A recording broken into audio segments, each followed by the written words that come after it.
Hello everyone, welcome to my channel guys. आज हम देखेंगे आपके रिश्ते का पास्ट, प्रेजेंट और फ्यूचर। तो चलिए गाइस, अपने पर्सन पर फोकस कीजिए।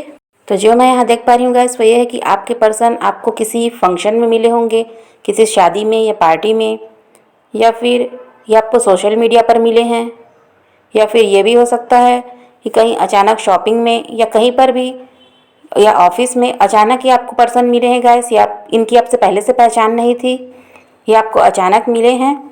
और जब ये मिले हैं आपसे तब इनका कहीं पर ब्रेकअप हुआ था, और शायद आपका भी किसी के साथ ब्रेकअप हुआ था, उसके बाद आप दोनों मिले हो। कुछ के पर्सन सिंगल हैं और कुछ के पर्सन यहाँ पर मुझे मैरिड दिखाई दे रहे हैं। वो जब आपसे मिले तब भी वो मैरिड थे और उनके बच्चे भी थे।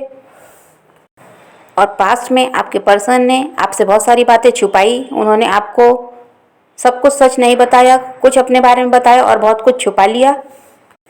और आपके पर्सन ईगोइस्टिक भी थे, उनमें बहुत ज़्यादा ईगो था। आपके पर्सन ने हमेशा अपनी बात को महत्व दिया है गाइस। उन्होंने आपकी बातों को उतना महत्व नहीं दिया जितना अपनी बातों को दिया है। वो चाहते थे कि आप वैसा करो जैसा वो चाहते हैं। और आपके पर्सन आपसे बहुत ज़्यादा झूठ भी बोलते थे। वो 2 बातें आपसे सच बोलते तो 10 बातें आपसे झूठ भी बोलते थे। आप दोनों का ऑन ऑफ रिलेशनशिप था। वो कभी भी आपकी लाइफ में आ जाते थे और जब उनका मन किया तो आपकी लाइफ से चले जाते थे।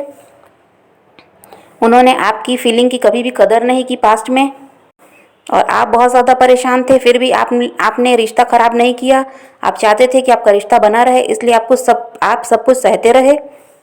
जैसा आपके पर्सन को पसंद था आप वैसा ही करते थे। पास्ट में आपके पर्सन ने करियर को भी ज़्यादा वैल्यू की है गाइस। वो अपने करियर पर ज़्यादा ध्यान देते थे, वो अपनी फैमिली पर ज़्यादा ध्यान देते थे। उन्हें आपकी कदर नहीं थी। उन्हें लगता था कि आप उन्हें छोड़कर कहीं नहीं जाने वाले हो, जिसकी वजह से वो अपने करियर और अपने फैमिली पर ज़्यादा फोकस्ड थे और आप पर उन्होंने ध्यान नहीं दिया।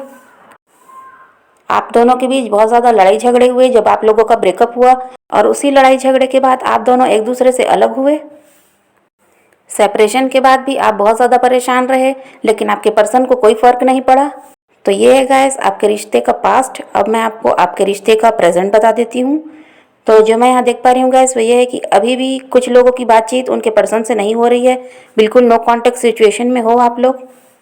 आप लोगों को सेपरेशन अभी भी चल रहा है। और कुछ लोगों की बात उनके पर्सन से हो भी रही है तो उतने अच्छे तरीके से बात नहीं हो पा रही है गाइस। खुलकर कोई बातें नहीं हो रही हैं। अभी भी आप इस रिश्ते को लेकर परेशान हो कि आगे क्या होगा, आपको समझ में नहीं आ रहा है। लेकिन अब आपके पर्सन जो हैं वो आपकी वैल्यू करने लगे हैं। वो अपने करियर को लेकर भी बहुत ज़्यादा सीरियस हैं और आपको लेकर भी अब वो सीरियस होने लगे हैं। उन्हें अब आपकी कदर समझ में आ रही है। पास में उन्होंने आपकी कदर नहीं की, आपके प्यार को नहीं समझा, लेकिन अब उनको समझ में आ रहा है कि क्योंकि जिस भी सिचुएशन में अभी वो फंसे हुए हैं वहाँ पर उनको वो प्यार, वो लव, वो केयर, वो सपोर्ट मिल नहीं पा रहा है जो आप उनको देते थे। इसलिए अब वो आपकी कदर करने लगे हैं। उन्हें लगता है कि उन्हें आपकी तरफ बढ़ना चाहिए, आपको कमिटमेंट देना चाहिए, जिससे आप लोगों का रिश्ता स्टेबल हो सके।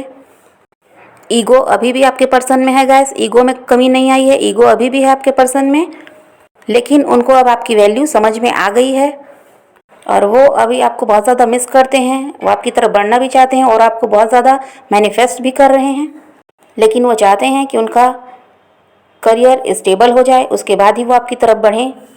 अब वो आपके साथ ऑन ऑफ रिलेशनशिप नहीं चाहते, अब वो आपके साथ स्टेबल रिलेशनशिप चाहते हैं।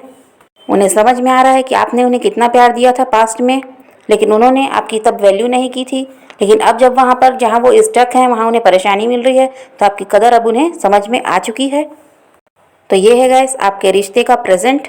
अब मैं आपको आपके रिश्ते का फ्यूचर बताती हूँ।